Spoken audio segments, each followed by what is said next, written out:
Welcome back, YouTube. Another episode of Coins and Welds. So we're gonna be doing 70-18 flat position. The 70-18 is one of my favorite electrodes because it's a dragging rod. Aim, fire, hold it, and then it just starts disappearing. All you gotta do is move slowly.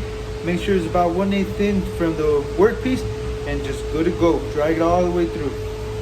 70-18 is a drag electrode. Here I go ahead and I strike my arc. If you haven't already, watch the previous video on how to strike the arc. Make it very easy. But yeah, 70-18 flat. All I'm doing here is I'm dragging, letting that electrode disappear to melt into my workpiece. All I'm doing is make sure that I keep my about 1/8 distance and keeping my same degree on my electrode, my same angle. Now this is the up close view from the inside of my hood.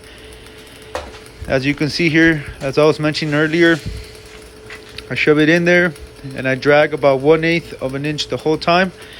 I keep eyes on the edge of my puddle and I make sure that it burns kind of evenly. As you can see here, the slag is pretty much coming off on its own. Every good welder knows that when that happens, it's a perfect weld. Nothing better to see. And then I go ahead and I run some more beads. This is what it looks like. I've already stacked 3 on this one. I'm gonna go ahead and I'm gonna keep on burning rods like I've been showing you guys. The same technique that I told you. Just go ahead and shove it in there and drag it straight through. Is exactly what I'm gonna do the whole time here. And then just get comfortable with your positioning. My next video is gonna be on 70-18 horizontal.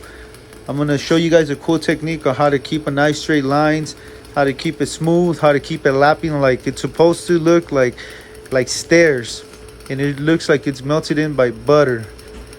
And yeah, stay tuned. Coins and Welds, don't forget to hit that like, smash that subscribe.